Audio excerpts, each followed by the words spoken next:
Last year, we moved from the US to Portugal, and we have a lot of people reach out and ask us, why Portugal? Did you consider any other countries? What was your criteria or your process for deciding which country to move to? And why did Portugal ultimately top the list?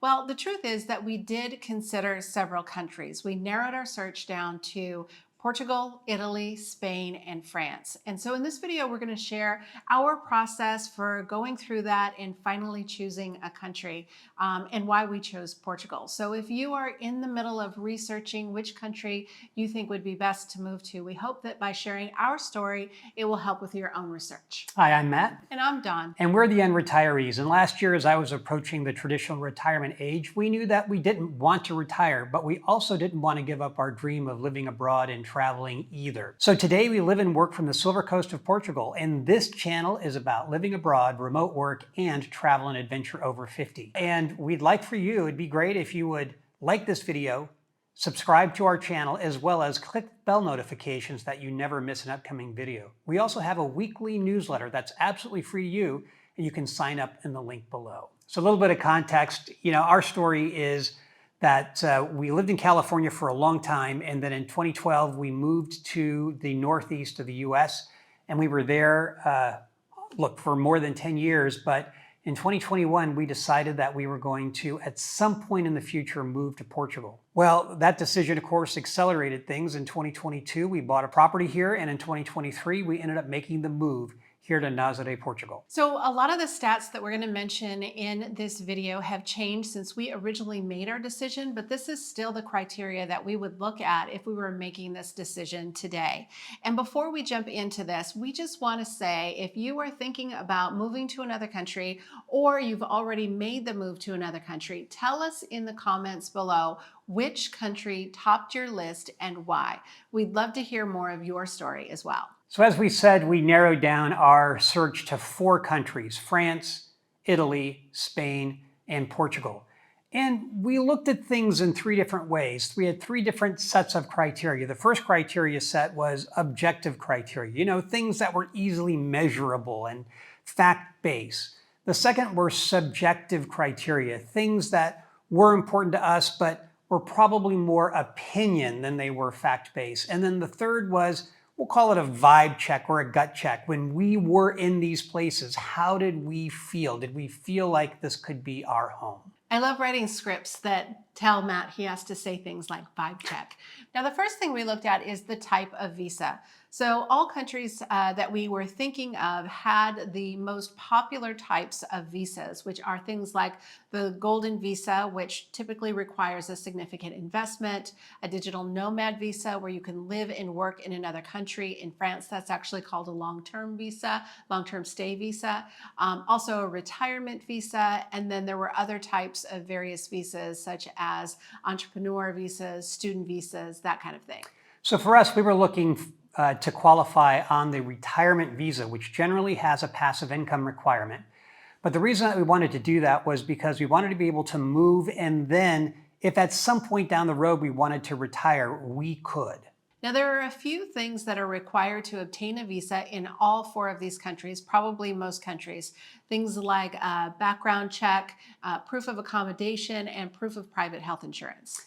So there are some differences in terms of the retirement visa requirements from country to country. And so let's talk a little bit about that. In Italy, the retirement visa is called the D visa, and it has a passive income requirement of about 31,000 euros per year for a single person. And if you're coming as a couple, it's about 38,000 per year.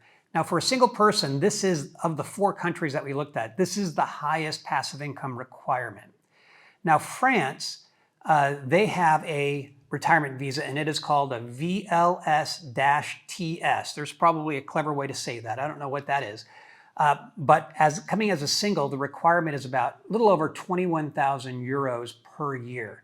But if you're coming as a couple, it's actually double that. So it's over 42,000 euros a year, which makes France the highest passive income requirement if you're coming as a couple. So one other difference in France is that they require a medical exam as part of your visa process to make sure that you have no known illnesses. So the next one is Spain, and the retirement visa there is actually called a non-working residence visa. Now, the income requirement for a single person is 28,000 euros a year. Each additional family member is 7,200. Spain is another country where you will be required to have a medical exam to be cleared of any known illness. So in Portugal, the retirement visa is called a D7, and that's the type of visa that we applied and qualified for. Portugal has by far the lowest passive income requirements, about 9,840 euros per year in passive income for a single person, and about 14,000 euros per year for a couple. The one difference about Portugal, however, is that they also have a requirement that you put assets into a Portuguese bank account as well. And so for a single person, you need to put into a Portuguese bank account 19,680 euro. And for a couple, you need to put in about 29,500 euro into a Portuguese bank account. There were a couple of other factors that we had in mind. One was the ability to be a dual citizen. We are citizens of the US. We certainly did not want to give that up, but we also wanted to become a citizen of another country here in the EU. And so we wanted to understand as well the eligibility of becoming a citizen in one of these 4 countries. Because once you are a citizen, you then are free to work and travel and live in any of the EU countries freely. And so that was a very attractive consideration for us.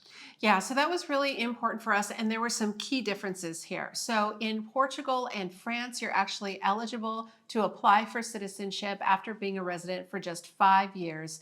But in Italy and Spain, you actually aren't eligible for 10 years. And we are not spring chickens, so we didn't want to wait the 10 years. We wanted to be eligible after 5 years. So for us, that was a big strike against Spain and Italy. Now, next is safety, and this was a really big one for us when we were thinking about which country to move to. We had our perceptions about what safety looked like in each of these 4 countries, but when we actually sat down and looked at the stats, we were pretty surprised. We were. So there's a couple of ways that we looked at it. The first was we looked at the Global Peace Index, which you could look at as well. And Portugal was, of these 4 countries, was ranked the safest or the highest on this Global Peace Index, coming in at number 7, the 7th safest country according to this index in the world. Spain was number 23, Italy was number 33, and France was, surprisingly to us, down at 86 of the 163 countries in this study. Now, for context, the UK was number 34, and the US was down at 132. So of all of the countries that we considered, since we were coming from the US, all 4 of these countries were significantly safer than the US, but especially Italy, Spain, and Portugal. We also specifically wanted to know about violent crime. So we researched a report called the World Population Review, which actually breaks down all the different categories. Now, we're not going to go into that here. That would be a really, really depressing video, but I will leave the link below so that you can research that if you want more detail. So of the target countries that we were considering, Portugal was the safest of these countries. It was the country that had the lowest likelihood of being a victim of violent crime.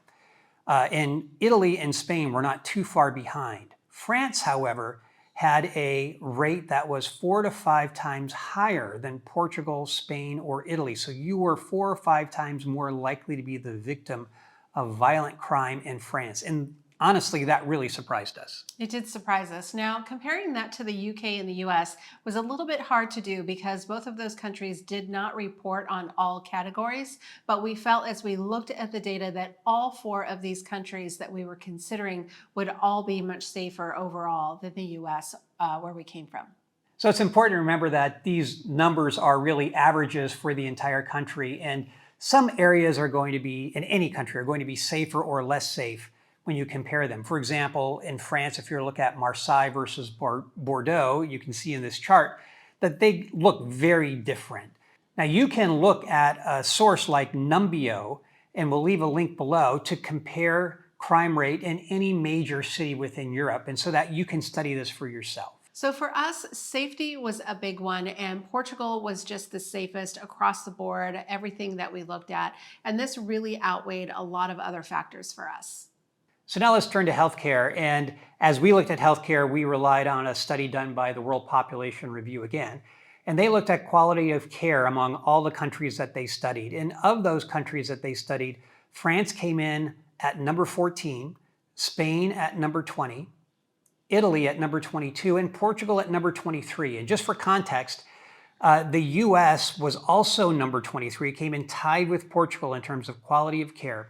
And the UK was all the way up at number 9. So we did a lot of research when it came to healthcare beyond these stats. So for example, we looked at private insurance costs for our situation.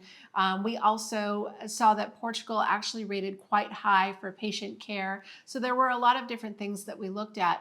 But overall, this was really where it was important for us to think about how we weighted some of these factors differently. So for example, France by far had the highest rated healthcare of any of the 4 countries, but their crime rates were much worse. So this was really something where we just had to sit down and say, okay, which one of these is actually more important to us? One other thing to keep in mind is, as we thought about the quality of healthcare, was what you get for what you spend. So when we compare Portugal and the US, who came in tied at number 23, for example, it doesn't take into consideration the following factors, which is that the cost of healthcare in Portugal is just much, much less. The cost of private insurance is less. The cost of going in to see a doctor is less. Any procedure is less. So we felt like we were getting comparable healthcare to what we had in the US, but just for a lot less money. So next is cost of living. One of our motivations for moving abroad was to simplify our life and to lower our cost of living. So we wanted to see how these 4 countries compared. Now, let me just say that when it comes to cost of living estimates or minimum requirements for applying for a visa or crime stats or any of the things that we're talking about in this video, these can and do change, but YouTube is forever. So depending on where you're when you're watching this, these stats may change, and we definitely always recommend to do your own research. But again, this is just sort of a guide to our process of how we compared some of these different factors. So cost of living for the 4 countries that we considered, it was lowest in Portugal. And this is based on numbers from Expatistan and for a single person. So if you're a couple, obviously it's going to be more. But in Portugal, it was the lowest at 1,749 euros per month. Spain was next at 1,755 euros per month, pretty much the same. Italy was just slightly higher at 1,900 euros a month, and France was at the top of the list at 2,449 euros per month. Now, just for comparison, if we look at the US and the cost of living for a single person there, it's $3,389, which is the equivalent of 3,024 euros. Again, exchange rates change at all times. That's our best information today. And in the UK, the cost of living for a single person is £3,204, which is equivalent to 3,779 euros. Yeah, so all of these were less expensive than the US or the UK. We were coming as a couple, so certainly the cost of living was going to be higher. There are some things that are just double, but other things may not double. So, the cost of an apartment or a home, whether you're a single or a couple, is not double the cost to have 2, but other things are double the cost. So it was going to be higher than this for us as a couple. So obviously these are just national averages, and a lot of things are going to be dependent on where in the country you live, what kind of home you choose, if you drive, your lifestyle. All of these things are going to factor in. But in all 4 cases, all 4 of these countries, it would be easy to find a lower cost of living overall than many parts of the US, and especially the Northeast where we were moving from. So one of the other considerations, and it's a big consideration, has to do with taxes. So there's income taxes and property taxes and inheritance taxes and capital gains taxes. And of course, each person's situation is going to be different. So obviously this is going to impact your overall cost of living, not just what you pay, but what is actually included in those taxes. So we have a video that we're going to be doing, an upcoming video that compares taxes in the US to taxes in Portugal, what you get and what the actual cost is. So be sure to subscribe if you want to see that video. So then overall, as we look at cost of living for these four countries, obviously Portugal is the lowest and France was quite a bit higher than Portugal, Spain, or Italy. And it was important for us to sort of have that understanding. But since all of them were lower than where we were coming from the US, the cost of living itself did not rule any of these four countries out for us. Now, when it comes to subjective factors, the first one was climate. We knew that we wanted to live at the beach, and we could have lived at the beach in any of the four countries that we were looking at. But we felt a little like Goldilocks in that we didn't want anything too hot and we didn't want anything too cold. And we also had a very specific type of property that we were looking to purchase. And we have a whole video about that process that I will link above. But for us, all signs pointed to the Silver Coast of Portugal. So the second subjective criteria that we looked at was honestly people in that country and how welcoming it was to people who were expats or foreigners or people relocating to that country. Now, obviously, it's going to depend on a lot of things, including your own personality and how you choose to interact with people who are locals. But it also depends as well on whether you're in a city and what your experience is there compared to in a smaller village. You're going to have a different experience in those situations. And for us, we saw that as we traveled around Portugal and as well as other cities within Europe, that some were just friendlier and more welcoming and open to people who were from other countries, and others were a little more standoffish. And so for us, the Portuguese people were really just the most welcoming and helpful people in our experience. Now, another subjective criteria was how widely English was spoken in any of the four countries. We had spent time in all of the countries and we knew that English was widely spoken. And we also knew that we were committed to learning the language of whatever country we moved to. However, that said, we wanted to be able to have basic communication while we were adjusting to a country, while we were getting acclimated and learning the language. Now, this one was kind of a wash because we really felt like we would be able to communicate effectively in any of the countries we were thinking of. And the next one was just vibe check. Now, this is a really important one, and it's just not anything that you can research online. You just kind of have to be in a place. And we talked about this a little bit in our video about choosing between the Silver Coast or Madeira when we moved to Portugal. And after spending time in each place, we just realized we vibed a little bit better here on the Silver Coast. Yeah, I think that's right. I mean, if we had found a place that felt like, ooh, we really want to live here in France and in Italy and Spain, and look, don't get me wrong, all of those countries have incredible places. We love going there and visiting there, but none of them felt like home in the way that Portugal felt like it could be our home. And it's ironic that the very first time that we came to Portugal, we stayed in Nazaré, and then we visited all the various parts of Portugal over several scouting trips. And we ended up right back where we started, feeling like Nazaré could be our home base. And that is, in fact, where we have moved. Yeah, we felt it immediately when we were here, that's for sure. So we agreed on Portugal. But how would you rank these four countries? Well, I want to say that there are absolutely no bad decisions when you're deciding between these four countries. I know that we would have been absolutely happy no matter where we would have ended up. So this isn't like one of them is terrible and the rest are great. They're all great. They would all be really great decisions. For me, I think Portugal ranks at the top. And for me, France is a very, very, very, very close second. And I think Spain and Italy, as much as we love them, we've spent time there, we got married in Italy, we love it there. I just think that they were a little bit further down the list. And for us, for me specifically, I think that 10 years before you can apply for citizenship was just really a deal breaker for those two. Yeah, I think that's right. I mean, I think the citizenship thing was an issue. If you were to take that off the table for me, Portugal would still be number one, but Italy would be number two. For me, I think Italy, our experience was it was a beautiful country, beautiful people, food was incredible, just so many things to see and do. But if you throw the 5-year versus 10-year citizenship requirement onto it. You know, France is number 2. However, for me, France is quite a bit further down the list. I mean, the gap between Portugal and France for me is quite high. And then you'd have Spain and Italy. But if you take that citizenship aspect out of it, Italy would be number 2, and Spain would be number 3, and France would be number 4. I know that disappoints you.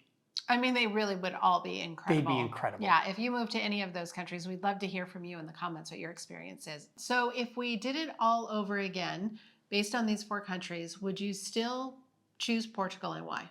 Well, as we just said, I mean, Portugal was number 1 in terms of our ranking, and we both would still rank it number 1. And I think we made the right decision. And if we were making that same decision today, I think I would make the decision to move to Portugal, and specifically into the Silver Coast of Portugal. I think for the things that we talked about, the safety aspect is a big deal. The cost of living is a big deal.